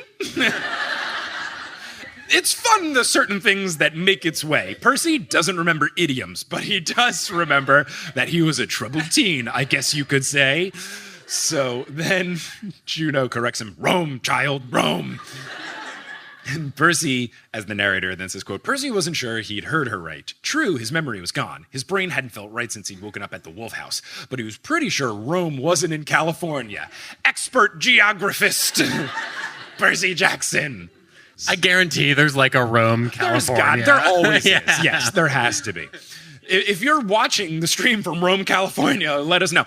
So they continue to run, and the light at the end of the tunnel grows brighter, and then finally they break out into the sunlight, and Percy freezes. Quote, spread out at his feet was a bowl-shaped valley several miles wide. The basin floor was rumpled with smaller hills, golden plains, and stretches of forest. A small, clear river cut a winding course from a lake in the center and around the perimeter, like a capital G. And I thought, all right, pretty helpful. I do have the map, but also I have this text description. So Percy thinks, all right, this could be any sort of Northern California vibe. We've got live oaks, eucalyptus trees, gold hills, blue skies, and the big inland mountain, which he says, quote, that big inland mountain. What was it called? Mount Diablo? Yes. Rose in the distance, right where it should be. But Percy has this feeling like he's in some other world. And in the center of the valley near the lake, he sees a small city of white marble buildings with red-tiled roofs. Big Rome vibe. Looks like some of the pictures from my Latin textbooks from high school, which I do still have. And some of these buildings have domes and column porticos like national monuments. Others look like palaces with golden doors and large gardens. He can see an open plaza with freestanding columns, fountains, and statues, and then a 5-story tall Roman Colosseum gleamed in the sun next to a long oval arena like a racetrack. You know, the Circus Maximus! We're so back. Was that a Latin thing? Yes. So the Circus Maximus. The Circus Maximus is where they did chariot races and stuff. And you can go to it now in Rome. It's just like a park. It's just like a big open field. And it's pretty close to the Colosseum. Sounds vaguely like a spell that you would cast to Circus Maximus. Make somebody like that. Start juggling. Yeah. Percy keeps looking, and across the lake to the south, he sees another hill. It has even more impressive buildings. Percy guesses that they're temples. There's stone bridges that cross the river and go through the valley. And then in the north, there's a long line of brickwork arches stretched from the hills to town. Percy thought it looked like an elevated train track. Then he realized it must be an aqueduct. How does he know that? How did that make it through? Now, Percy thinks that the most confusing part of the valley is right below him. 200 yards away, right across from the river, there's some sort of military encampment. It's about a quarter-mile square. There's earthen ramparts. Love that ramparts came to play. If anyone knows me and Johnny FRX, ramparts, we're back, baby. Are they crenellated? I don't know. Now, there's earthen ramparts on all 4 sides. The tops have sharpened spikes. And then outside of the walls, there's a dry moat, which also has spikes. There's wooden watchtowers at every corner. They are manned by sentries with oversized mounted crossbows. There's purple banners hanging from the towers. There's a wide gateway on the other side. And then there's a narrower gate closed on the riverbank side. This whole thing is just so freaking camp. It's so camp. We're so back. We're so camp. So then inside, there are dozens of kids going to and from barracks, and they're carrying weapons, they're polishing armor, and then Percy hears the clank of hammers at a forge. He smells meat cooking over a fire. We're so at camp, baby. And then, just along our line of thinking, narrator Percy says, something about this place felt very familiar, yet not quite right. And then Frank goes, Camp Jupiter, we'll be safe once. And then they hear footsteps behind them, but it's Hazel. It's okay. Very good. I mean, footsteps was kind of a giveaway. The Gorgons were flying at this point, so footsteps are good. And she's good underground. Which could be anything. We'll find out. So she's covered with stone dust. She's breathing heavily. She doesn't have her helmet on anymore, so her curly brown hair is all about, and her armor's got slash marks from the Gorgons. She says, quote, I slowed them down, but they'll be here any second. And then Frank curses, says that they got to get across the river, and then Juno squeezes Percy's neck and goes, oh, yes, please. I can't get my dress wet. What a weirdo. Yeah, I said it in that voice because at this point she really does feel like Gollum / Smeagol. Like, just, like the person that you need, but is also a hindrance to this quest. Percy bit his tongue, quote, if this lady was a goddess, she must have been the goddess of smelly, heavy, useless hippies. But he'd come this far, he'd better keep lugging her along. My kind of goddess. Oh, yeah. Then he's thinking about what she said. It's a kindness, and if you don't do it, the gods are going to die. What's going on? He thinks, all right, probably a test. If it is a test, I can't get an F. So he keeps making his way. He's stumbling, and then Frank and Hazel help him to stay on his feet. They reach the riverbank, and Percy catches his breath. The current's fast, but the river doesn't seem too deep. Then Frank tells Hazel to go. And he notches 2 arrows, says, escort Percy so the sentries don't shoot him. It's my turn to hold off the baddies. So yeah, Camp Jupiter does not mess around. They really don't. But I appreciate Frank, who I thought was being a jerk earlier, is being nice of like, okay, we kind of basically left you to die. Now you can leave me to die, and hopefully I'm okay. If Frank didn't make it out, I was like, Frank might die. Frank wasn't named by Jason. He wasn't one of the 5 people that we were supposed to care about. So I don't know about Frank at this point. Hazel nods, goes into the stream. Percy follows, and he feels just this hesitation. He normally loves water. We all know this, but the river seems powerful and not necessarily friendly. And June sympathetically says the little Tiber, which is On the map. yeah, true. Gonna say river in Rome, but yeah, but just Tiber. So she says that it flows with the power of the original Tiber, the river of the empire. She says this is his last chance to back out. The mark of Achilles is a Greek blessing. You can't retain it if you cross into Roman territory. The Tiber will wash it away. So yeah, chapter 1, as we said, I was thinking, oh no, there's gonna be no stakes. Uncle Rick has found a way for stakes to come back, and I think it's Steak fine. is back on the menu. It is back on the menu. I like this. I like this a lot because the invincibility was fun. It was a cool little quest. It got Nico in the mix. It was something we needed to make it believable for Percy to defeat Kronos. But for it to wash away, I was like, cool. We need it, especially because if they have the 7 and they're like, here's 6 of us and one guy who can't die, we're all equally important, right? No. Oh yeah, you can tinker with toys. Good for you, Leo. I'm just gonna walk in and not die. So I was very happy that steak is back on the menu. So Percy is very tired, but he just asks, okay, if I cross, I won't have iron skin anymore. And then Juno smiles and says, so what'll it be? Safety or a future of pain and possibility? And at this point, I'm thinking, Juno, don't you want the quest to work? You're way too happy about the quest being harder. I was going to say her level of enjoyment at them, making hard decisions is a level of ecstasy that I've never experienced. She's so happy. I don't get it. I guess, if you play a video game on easy mode, it's not satisfying. So Juno's this quest would be too simple. Yeah. Putting it on God mode. Yeah. So they can hear the Gorgons screeching. Frank fires off some arrows. And then Hazel, who's already in the river, she yells for Percy to join him. And then horns blow up on the watchtower. The sentries shout. They get their crossbows towards the Gorgons. And I was like, oh, thank God they're the Gorgons and not at Percy. And then Percy thinks again, Annabeth. And I was like, ah. He goes into the river. It's very cold, even stronger than he imagined, but that didn't bother him because his dad is Poseidon. But his... By the book's called Son of Poseidon. Oh, no, right. Oh, that's the other one. His senses tingle like he's been injected with caffeine because he knows what that feels like. He then gets to the other side, puts down Juno, the gates open, a bunch of kids in armor rush out. Hazel turns and has a sigh and a smile of relief, and then she looks behind Percy, and her expression changes to horror and goes, Frank! And I was like, oh, no, what? No, I was kind of joking. Quote, Frank was halfway across the river when the Gorgons caught him. They swooped out of the sky and grabbed him by either arm. He screamed in pain as their claws dug into his skin. The sentries yelled, but Percy knew they couldn't get a clear shot. They'd end up killing Frank. The other kids drew swords and got ready to charge into the water, but they'd be too late. There was only one way. So Percy then reaches out his hands, and he gets a tugging sensation in his gut. And I was like, oh, I know what this means. Let's go. A little bit of whoosh, whoosh. All the classic stuff coming back is so good. The Tiber follows his commands. The river surges, whirlpools form on either side of Frank, and giant watery hands rise up from the stream, and they copy Percy's movements like he's in a kaiju movie. This is like a VR surgery that they do now, where you just put your hands on the VR gloves and the robots do it. Yeah, that's what's happening here. So these giant hands grab the Gorgons, they drop Frank, and I was like, oh, good. We don't want another Lee Fletcher situation on our hands.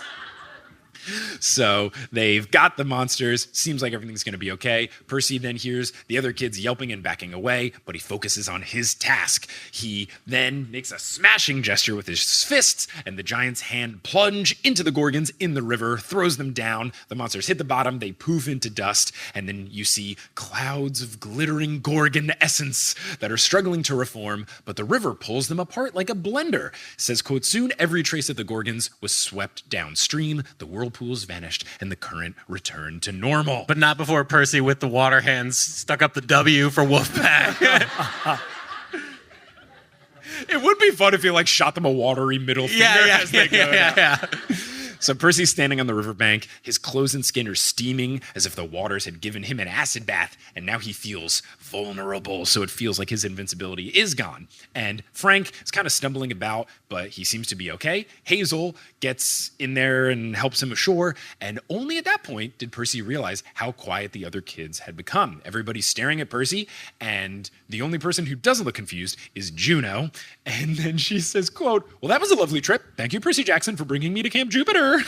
God, she's the worst, but that's why she's the best. And then one of the girls makes a choking sound, Percy Jackson, and it sounds as if she recognizes his name. So Percy looks at her, hoping for a familiar face, because obviously this person is the leader. Quote, "She wore a regal purple cloak over her armor. Her chest was decorated with medals. She must have been about Percy's age, with dark, piercing eyes and long black hair." Percy didn't recognize her, but the girl stared at him as if she'd seen him in her nightmares. Then Juno laughs and goes, "You'll have such fun together." And Her hair is wild at this point. And her eyes are pointing in different directions. a fish from the Tiber is caught in there. And it's like actively wiggling around. She is just totally off of it. Then Percy, as the narrator, keeping his humor, quote, "Then, just because the day hadn't been weird enough already, the old lady began to glow and change form. She grew until she was a shining 7-foot-tall goddess in a blue dress with a cloak that looked like goat skin over her shoulders. Her face was stern and stately, and her hand was a staff topped with a lotus flower." Everyone's looking shocked, but now they look even more shocked because the girl with the purple cloak kneels, everybody else follows, and then one kid got down so quickly that he almost stabs himself. Hazel is the first one to speak. She goes, "Juno." And I was like, oh, okay. So she was just thinking this person was wild, not that it was seeing through the disguise. So she's down on her knees. Frank is down on his knees. Percy's the only one standing, and he thinks, I should probably kneel too. But he doesn't feel like it because he's annoyed that he had to carry her. So good. So good. And again, he gets back to the questioning. He's like, "Juno, huh? If I passed your test, can I have my memory life back?" And it's fun that Jason and Percy are both in the same situation. And Jason has big no worries if not energy. We're like, once every 10 chapters, he's like, "Hello, could I please have my memories?" Actually, maybe, sorry, if it's no big deal. Percy is like, sorry. Percy's like once every 10 pages. He's like, "Where are my damn memories, Hera? Give me them back. Who's Annabeth? Why do I like her?" Damn spelled D-A-M, right? Of course. So then Juno smiles and says, "In time," which is the same thing she said to Jason at the end of the last book after he was supposed to get his memories back. So that means nothing. So she says, "In time." She says if he succeeds at camp, then she'll give him back to him. That's a lie. Don't believe her. She tells him that he's done well and it's a good start and that there might be hope for him yet. And then she turns to the other kids and says, quote, "Romans, I present to you the son of Neptune." And I was like, the thing. Yeah, she said the thing. Chapter 2. Wow, that was quick. Quote, "For months he has been slumbering, but now he is awake. His fate is in your hands. The feast of fortune comes quickly," probably in about 1 to 2 weeks, "and death must be unleashed if you are to stand any hope in the battle." And I was like, oh, death. I know that's something from the prophecy. Ooh, there's doors about those. She then says, "Do not fail me." So then she shimmers, she disappears, and then Percy looks at Hazel and Frank for any sort of explanation, but they seem equally confused. And then Percy notices that Frank's holding something that he hadn't seen before. 2 small clay flasks with cork stoppers, kind of like potions. He's got one in each hand. Percy has no idea where they came from, but he then sees Frank slip them into his pockets. And Frank gives Percy a look like, "We'll talk about it later." And I was like, Chiron's gotten to Frank too? How? So then this girl in the purple cloak steps forward, and this time I was like, all right, if this is Dakota, I'm going to feel awesome. We'll have to see. Then she kind of looks Percy up and down, and he can't shake the feeling that she wants to attack him. She says, quote, "So, a son of Neptune, who comes to us with the blessing of Juno." And he goes, "Look, my memory's a little fuzzy. It's gone. Actually, do I know you?" And then she hesitates a bit and says, "I am Reyna." And I was like, the other one. The other one I thought it might be. "I am Reyna, praetor of the 12th Legion, and no, I don't know you." And then as narrator Percy, he just says that last part was a lie. Percy can tell from her eyes that she is lying, but he also can understand that if he argues with her about this right now, not going to be a good idea, especially with all her soldiers around. So he's thinking, all right, I'll save this for a little bit later. Raina then tells Hazel to bring him inside for questioning at the Principia, and then they're going to send him to Octavian. I was like, Mr. D? Trying to figure out who this could be. Because they must consult the auguries before we decide what to do with him. And I was like, all right, before I read chapter 3, I'm going to bust out the Latin textbook. This book throws terms at you like you wouldn't believe. But I'm going to just pick him up and slap him down. I know Latin, baby. Here we go. I've been training for this for 3 years in high school because in senior year, Latin wasn't AP and it would have brought my GPA down. So I didn't take it. Percy asks, what do you mean decide what to do with me? And I'm glad he asked, because that was the thing where I was like, that's not something you ever want to hear. Then Raina kind of tightens her hand over her dagger, and she says, quote, before we accept anyone into camp, we must interrogate them and read the auguries. Juno said your fate is in our hands. We have to know whether the goddess has brought us a new recruit. And then Raina studies Percy as if she finds that doubtful. Or, she says with more hope, if she's brought us an enemy to kill. And I was like, we don't like Raina, initially at least. And that is the end of chapter 2. So we have returned to Camp Jupiter, and by return, I mean we've gotten here for the first time. I guess return for me because I read the map before reading the 2 chapters. But do you have a retitling of chapter 2? I don't know, something hippie related, right? Like Camp Jupiter or Bust or something. Got it, yeah. I put home is where the dread is. Oh, yeah. So that is the end of chapter 2, but it's not the end of the episode. If you're listening after the fact, just stick around and we'll do the Q&A. Hey, it's Mike from the future here, jumping in one more time. We're just going to take a little break since this is a longer episode. And I also do have one note about the Q&A, which is what will follow this little ad break section. There's a point in which I talk about a Disney ride, and I call it living off the land. My apologies. It is living with the land. I am so sorry to besmirch the good name of the best ride in Disney. But once these ads are complete, you will then hear this Q&A, which was a fun one and features multiple questions by youngins. Youngins emailed in questions, and that made me very happy. They had their parents craft the emails for them, warmed my heart. So you'll hear that very fun Q&A after a word from some of our sponsors. Let's do Q&A until the show's over. Sherry, let's do Q&A! Hello, everyone.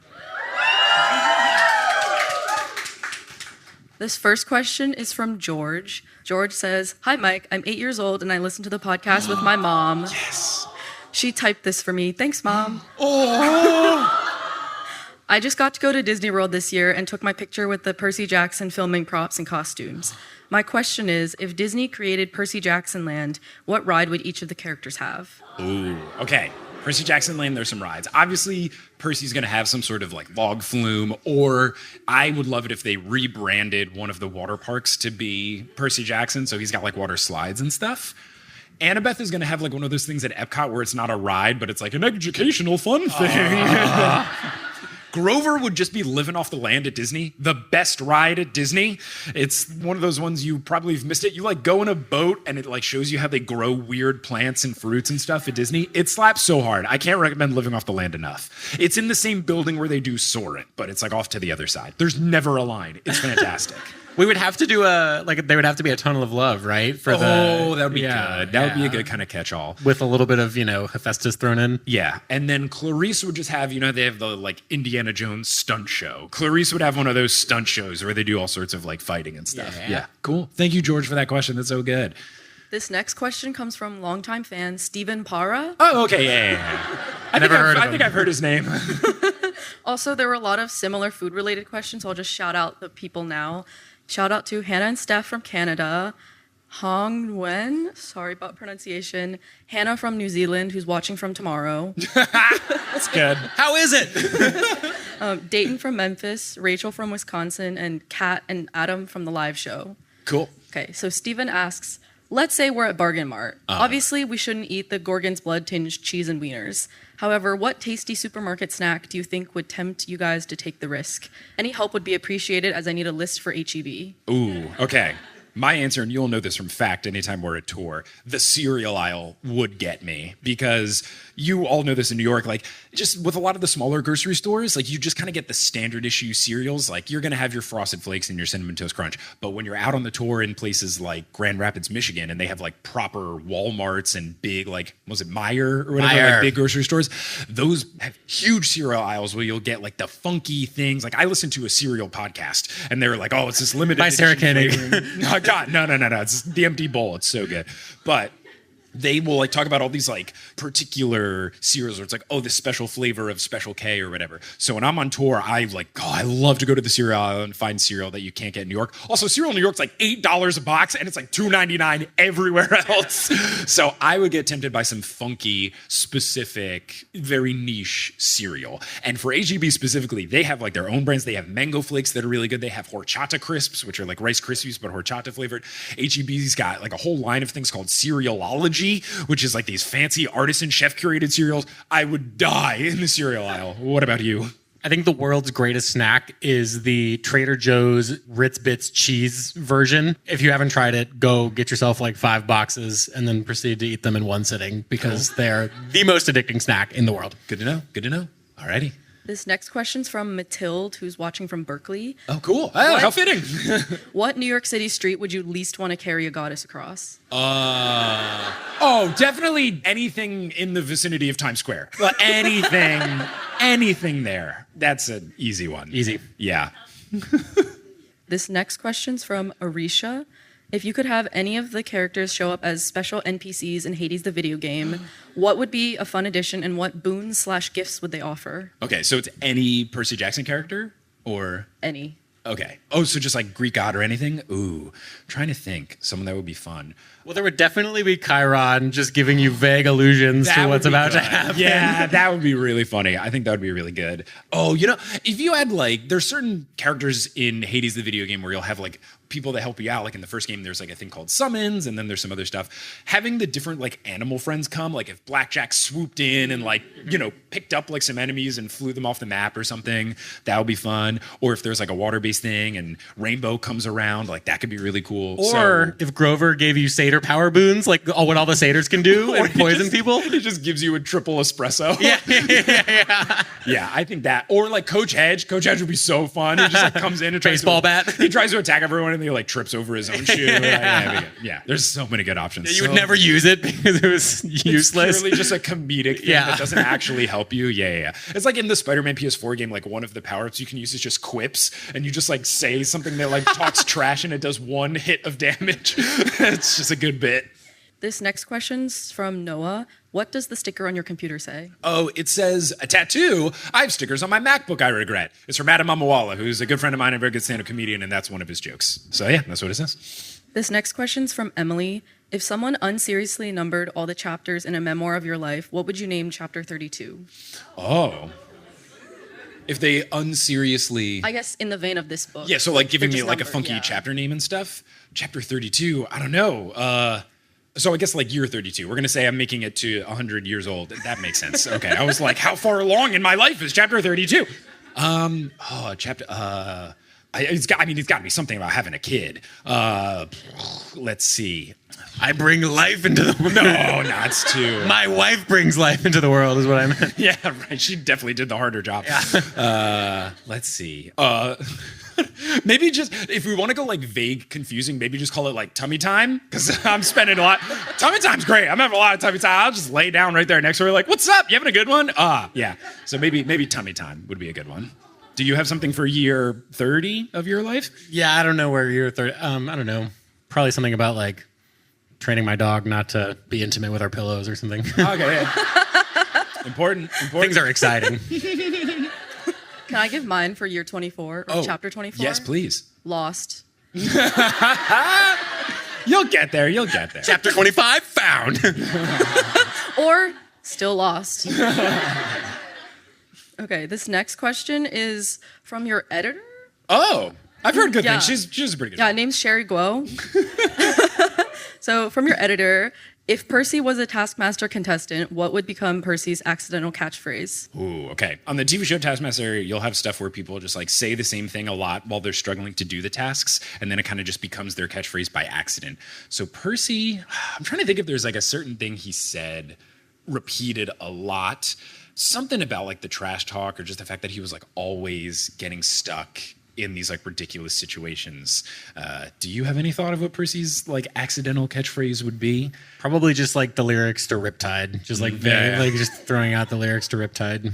Maybe something like, that didn't work. Because he's always trying something. Like, he always gives it his best effort. It doesn't always come through. But he would definitely bend the rules all the time. Oh, he would be trying to do workarounds all the time. Yeah, he would have some chaotic energy if he was on Taskmaster. This next question's from Taylor from New Jersey. Nice. I was doing the New York Times crossword and there was a hint that was 4 letters that said Yankees nickname from 2004 to 16. As the resident Yankee expert, can you help me out? Yankees nickname. So like the nickname for the Yankees or for a player? Yankees nickname from 2004 to 16. Yeah, 2016. 2016. So is it a Yankee that was on the team from 04 to 16? Joel, if you know, help. Do you nothing? Because this is like after the core 4. Like they were before 2004. Everyone here is a big sports crowd, so they know. I do know this. Is it a player nickname? 2004 to 2016. A-Rod. Oh. Blocked from memory. A-Rod. I'm glad I don't remember that. I hated A-Rod on the Yankees. I feel glad that I got that one wrong. Bobby Wagner will be really mad at me, though. This next question's from a 10-year-old. Amazing. I don't know the 10-year-old's name, but... Hey, it's Mike from the future here, just letting you know that Sherry and I did get a follow-up email after the stream from the parent who helped craft this email question, and we learned that the 10-year-old's name was Eva. So, Eva, thank you for your question. The question is, I was wondering what TV shows the 7 would watch as young kids. Okay, I don't know who the 7 are, so I will just... Seventh Heaven. I will just say some people who are cool and their TV shows. Let's see. Leo, obviously, Pimp My Ride, no question. And Percy? Piper the Bachelor. Piper the Bachelor, that's good. I feel like Percy would be really into like Nickelodeon Guts, climbing the aggro crag and doing all that. He was just covered in slime. Yeah. Annabeth would be really into Legends of the Hidden Temple because it mix. You have to be smart and you also have to be athletic and stuff. Grover would just be HGTV, like any of the gardening related shows on HGTV. Jason, what's the most American TV show? Family Guy? I don't know. Drake and Josh. That's a great show. That was fun. Yeah, those would be some thoughts there. This next question's from Annika. If you could pick your all-star bar trivia team with characters from the PJ or HP world, who would be in your lineup and what genres would they specialize in? Ooh, okay, let's stick it to Percy Jackson people who'd be good at trivia. I mean, you gotta get... I would want to have Jason in there because he feels like the guy who would just like blurt out the answer and not know why, at least in his current state. He would just be like knowing exactly like, oh, this person was the senator of California in 1984. Like, I feel like he would just blurt out random stuff. So that would be good. Obviously, Annabeth's a big know-it-all, so she would be very good, especially for anything like architecture, history related. Percy's going to be good for, I don't think Percy's actually going to be very good. There's I don't someone think Percy's going to be there. that you'll meet. Okay. Who would be elite. Okay, all right. Good to know. Chiron can't bring him because he would be like, well, I knew the answer. And then he wouldn't tell you. He would try to lead you to it, so that wouldn't actually be helpful at all. I feel like a lot of them would bring a lot of different things to the table. So I think they'd be good. You can't bring Clovis because he'd fall asleep. So I wouldn't be bringing him. Still holding out hope that he's one of the 7. But he could hypnotize information out of them. Oh, good. Look, I think everyone there. Honestly, there's really not a lot of bad choices, especially the trivia that I've been doing. It's just kind of like it's so random what is chosen. Can't really have a wrong answer. Just got to have a very diverse squad. Got to have like one person from each cabin. I did just read this book called Why We Sleep, and it's making me sleep like 10 hours a night. But one of the big things is memory, so I feel like Clovis would actually maybe slay. Oh, you have to like keep nudging. Yeah. Keep him awake. Hey, come on, another question. 1962. The cerebellum. All right, I think we have time for like one more. Okay. This last question is from Robert of the Damn Meme page. Oh, hey, what's good? Can you do the hot to go dance? I literally never seen it. I've literally never seen it. Oh, She's from Missouri. She's the queen of Missouri. I'm glad that you knew. Can't think of a better way to end the show. I don't know it, but thank you everyone for coming out to the show. Give yourselves a round of applause for making it out.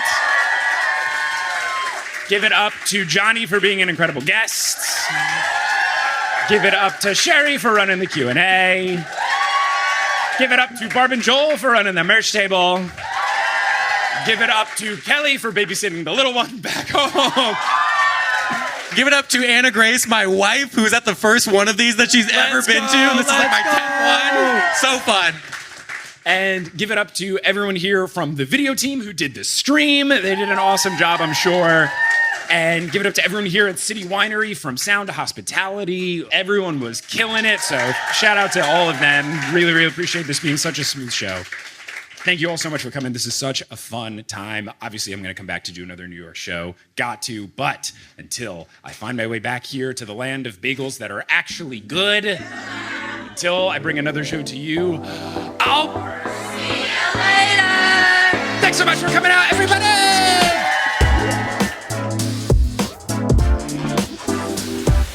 Hey, thanks so much for listening to this episode of The Newest Olympian. This podcast is created, hosted, and produced by me, Mike Schubert. I also run the social media and the website. Our editor is Sherry Guo. The music is by Bettina Campamontes and Brandon Grugel, and the art is by Jessica E. Boyd. If you love the podcast and you just can't get enough, there's a couple of different things you can do. First, you can go to thenewestolympian.com/Patreon. You can join the Patreon, and you can get access to a whole bunch of fun bonus content. You can also follow us on social media. We're at Newest Olympian on Twitter, Instagram, and Facebook. There's also a subreddit, reddit.com/r/thenewestolympian.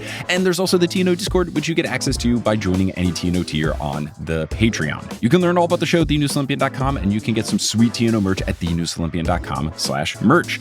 I've mentioned the Patreon, so let's give a shout out to our producer level patrons: Kelsey Gillespie, The Damn Steam Nuggets, Vicky Garcia, Frida Vikstrom, Megan Moon, Sabrina Balsiger, Polly Burge, Nikki Harris, Tatiana Schmidt, Sandra Rose, Josh Sayer, Josh Wilkie, Abby Ryan, Marco Redhouse, Sam Reeby, Mrs. O'Leary, Milo Kim, Sandkoff, Rika, Ryla Matthews, Sky Mallory, Persasabeth, Aiden Parziani, Grace, Ginger Spurs Boy, A Cup of Solace, Bradimus Prime, Skylar Sisters, Scott Sheldon, Sophie, Natanya Page, Ann M. Thayer Cohen, Bella, Percy Jackson, Han, Haley Hingelheimer Schmidt, Catherine Sloan, Jessica Phillips, Haley Mary, Jim Jam Koopy, Kit Kat Crumbs, and Andrea, not Andrea. If you want to support the show in a non-monetary way, just tell someone about the podcast. It really does help a lot, whether that is you reaching out to someone directly who you think might enjoy the podcast. Maybe they're a big Percy Jackson fan, maybe they've been looking for an excuse to read the books, or if you post about the show on social media, or you leave us a rating and review on whatever podcasting app you're using. Truly, all of these things help. I really appreciate anyone who has done it in the past, and I also appreciate anyone who will do it in the future. But I'm just so thankful that you tuned into this episode, and I hope you tuned into our next episode, where we'll be joined live in Toronto by Jenna Buck,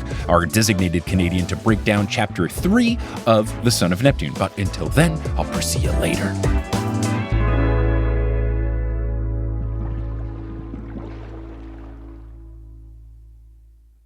Hey everyone, how's it going? It's me, ASMR Mixer. Recently, I went to a friend's birthday party and I left my normal water bottle there. You may have seen this one. It's the one I bring with me to all my live shows. It's got like a straw attachment on the top because that reduces noise. Now I have to use my backup one, which I stopped using because it makes kind of like loud noises and stuff. So here's some of those loud noises. First off, it's very metal, so it kind of makes a like very echoey or reflective thing, even if I'm not like hitting it with my fingernails. Like this is just me grabbing it. And then it kind of sloshes around and stuff, especially if I take like a big obnoxious swig out of it. And then also sometimes if I talk into it, like if it's on my desk like this, I'm putting this right next to the microphone so you can hear, but there's like an echoey, tinny, ringy effect. I don't know. I'm sure my audio software cleanup is cleaning it up, but noisy water bottle, not ideal when you're a full-time podcaster, but ideal when you need an ASMR mic segment. Thank you so much for listening.